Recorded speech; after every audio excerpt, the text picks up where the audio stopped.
Hello বন্ধু, তোমরা দেখতে পাচ্ছ আমি রাহুল সকাল সকাল ঘুম থেকে উঠে মুখ হাত ধুয়ে বুট নিয়ে চলে এলাম মাঠের দিকে। দেখতেই পাচ্ছ আমি এখনকার মতন আপাতত একাই যাচ্ছি, কিছুক্ষণ পরে দাদা চলে আসবে, দেখতেই পাবে। দাদাটাকে ফোন করে বললো আজকে প্র্যাকটিস নেই, দেখবা। ও নাইস ড্যান্স, কত সুন্দর ড্যান্স করছে দেখো। কিন্তু দাদা ফোন করে বললো যে তোরা যা প্র্যাকটিস করে আয়, তোরা দুজন ওদের থেকে আলাদা হতে হবে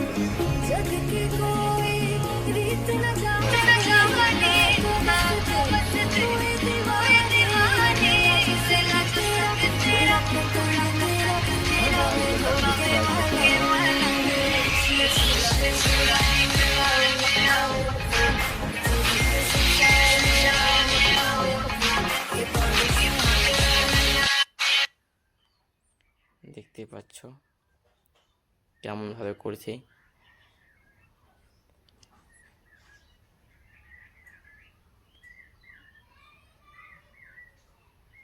তোমরা ট্রাই করবা বাড়িতে।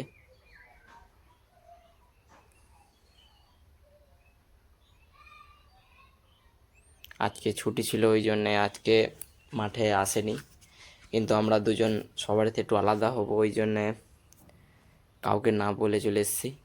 চন্দন দাদা বললো যাও মাঠে। আর আশা করি আমাদের শরীরে ঘাম দেখে বুঝতেই পারছো কি হার্ড প্র্যাকটিস হচ্ছে আমাদের, কিন্তু আমরা হাল ছাড়বো না, প্র্যাকটিস করেই যাব। দেখতে থাকো আরও কি কি প্র্যাকটিস হচ্ছে, আবার দাদাটাই করছে দেখো, শরীরে কি ঘাম বেরোচ্ছে। দাদাটা বললো যে এটা 200 বার করবে, গুনতে থাকো কতবার পারছে।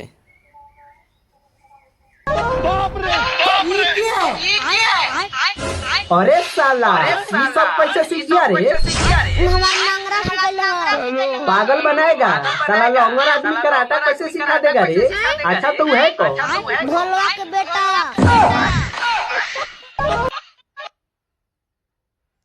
কতবার হলো তোমরা কি গুনেছ, কমেন্ট করে বলবা কতবার পেরেছে।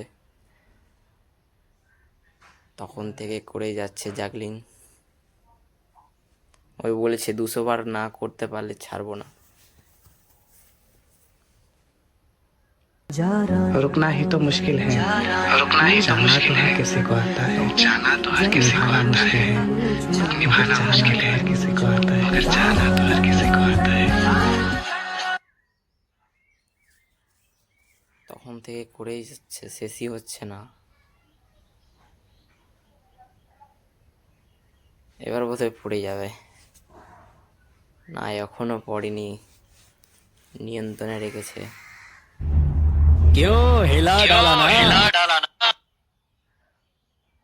যাই হোক এবার রান করছে টায়ার নিয়ে, দেখতে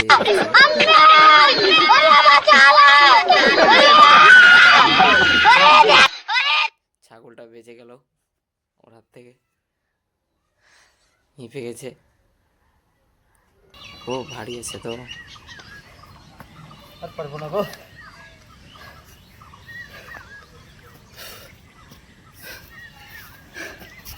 हंसने के लंबा। अरे मुझे चक्कर आने लगा। अरे वो लड़की ওই ভাবছে কি করে নিলাম, দম চলে গেল। আজকের মতন এটাই আমাদের শেষ হলো।